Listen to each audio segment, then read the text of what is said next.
Hola chicos, el video de hoy va a hablar específicamente de la sistemática. Como objetivo vamos a tener cómo vamos a comprender, diferenciar los conceptos de sistemática, taxonomía y nomenclatura. Para eso vamos a empezar a definir qué es la sistemática, la cual la vamos a definir como la ciencia que estudia el origen y las relaciones del parentesco entre las especies, es decir, la historia evolutiva de ellas. Tengamos en cuenta que dentro de la biología nosotros creemos en la teoría de la evolución.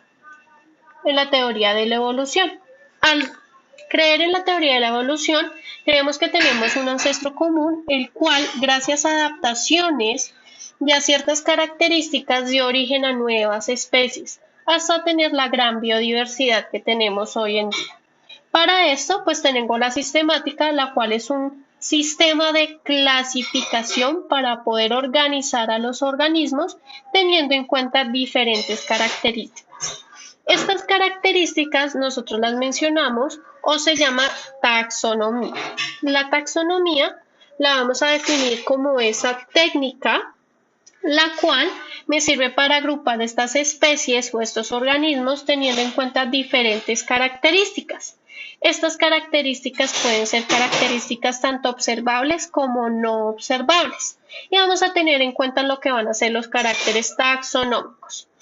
Al tener ya las características definidas, es decir, al tener ya definido qué tipo de características voy a tener en cuenta para la organización de estos organismos, voy a tener una nomenclatura, que es la asignación de los nombres teniendo en cuenta la característica por la cual se definió.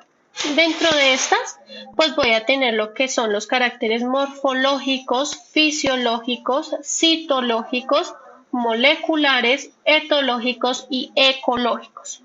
¿Para qué voy a tener en cuenta estas características? Para asimismo tener un sistema de clasificación, el cual podemos observar en la imagen que conocemos como un cuadro taxonómico. Es una agrupación entre características generales hacia características muy específicas de un organismo y asimismo pues tengo una clasificación de los mismos. Vamos a empezar a definir qué son los caracteres morfológicos. Los caracteres morfológicos se van a basar específicamente en la observación de la anatomía de los organismos. Esta anatomía puede ser física, es decir, a simple vista, o puede ser la anatomía del cuerpo interno del organismo.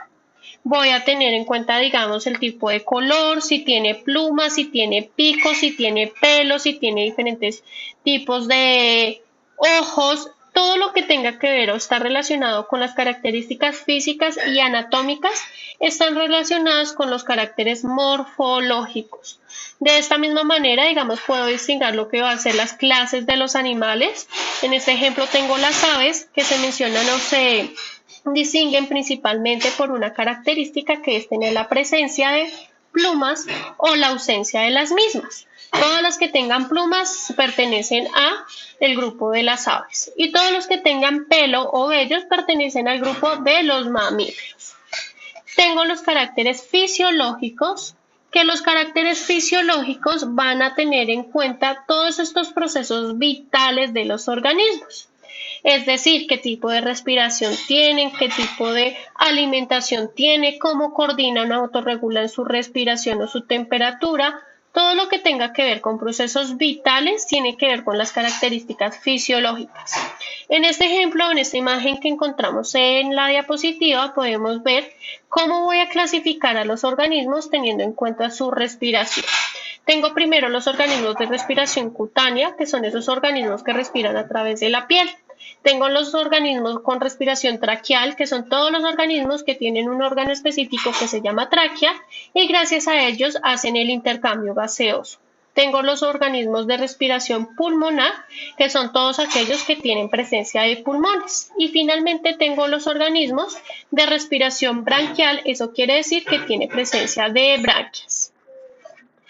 Por otro lado, también tengo los caracteres citológicos. En este carácter voy a definir a los organismos o agrupar los organismos teniendo en cuenta las características de las células que conforman a los organismos. Es decir, yo puedo definir a los organismos en organismos unicelulares, multicelulares o pluricelulares. Estoy teniendo en cuenta cuántas células tiene y si estas son diferenciadas o no.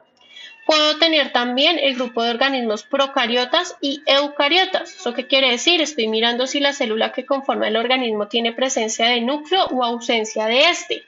Puedo definir dentro de los mismos grupos de organismos eucariotas si la célula tiene cloroplastos o no tiene cloroplastos. Asimismo, puedo distinguir si estoy viendo una célula animal, una vegetal o una fúngica. Es decir, los caracteres citológicos se basan específicamente en las características de las células que conforman al organismo. En cuanto a los caracteres moleculares, sirven para clasificar los organismos con base en las características genéticas como la estructura del ADN, es decir, el código genético. Este carácter es muy utilizado para poder tener en cuenta las relaciones evolutivas del organismo. ¿Eso qué quiere decir? Para que yo, frente a diferentes organismos que a simple vista pueden ser muy diferentes, pueda identificar si tienen algún tipo de parentesco. En este caso estoy viendo, digamos que en el caso de los monos y de los murciélagos, al pesar que son físicamente muy diferentes, tienen un ancestro común. Ese ancestro común es el que los relaciona frente a cierta característica. Por otro lado, tengo los caracteres etológicos.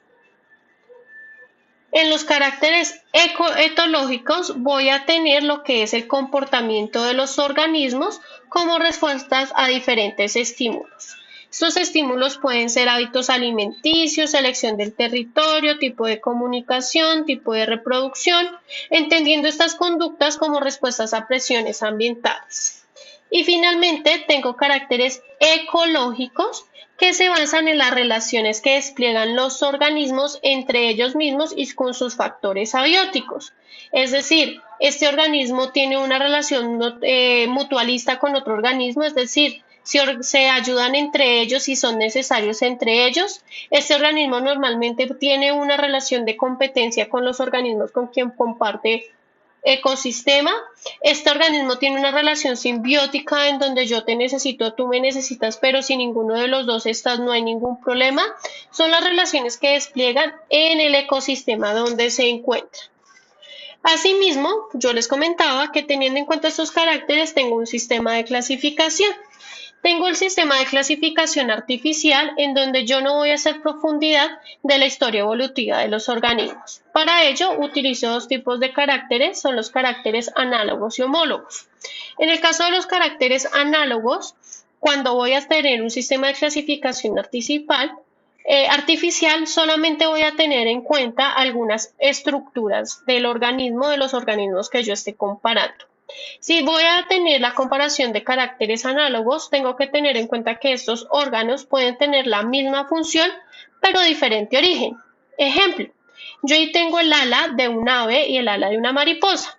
Ambas alas sirven para lo mismo, sirven para volar, pero ambos organismos tienen un origen evolutivo totalmente diferente.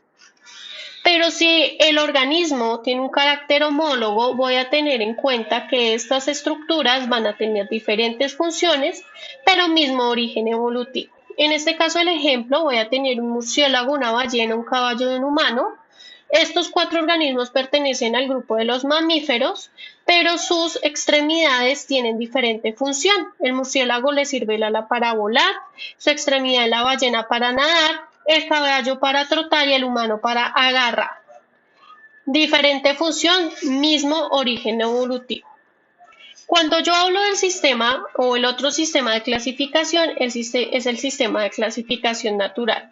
En este sistema de clasificación sí voy a hacer profundidad en el origen o en la relación evolutiva de los organismos, teniendo en cuenta diferentes características o clasificaciones. Estas clasificaciones pueden ser anatómicas, paleontológicas, embriológicas o bioquímicas. Y teniendo en cuenta estas características, voy a hacer un sistema de clasificación jerárquica, que es el que hoy en día se utiliza y es en donde voy a comenzar a organizar estos organismos desde características muy generales como son los dominios hasta características muy específicas como es la especie. Teniendo en cuenta todas estas relaciones o características, voy a tener una organización muy específica de los organismos utilizando hoy en día lo que es la clasificación jerárquica, que es la que me tiene dominio, reino, filum, clase, orden, familia, género y especie. Es decir, voy a tener en cuenta una sistemática, es decir, una organización, una taxonomía, voy a definir qué tipo de carácter voy a tener en cuenta, unos caracteres taxonómicos evidenciando qué tipo de características evidencié, unos sistemas de clasificación para evidenciar, digamos en este caso el sistema de clasificación natural y poder evidenciar asimismo las relaciones evolutivas entre los organismos. Además de clasificarlos, los estoy emparentando para evidenciar la evolución y adaptación de los mismos. Espero que este video les sirva de gran ayuda para poder entender el tema de taxonomía.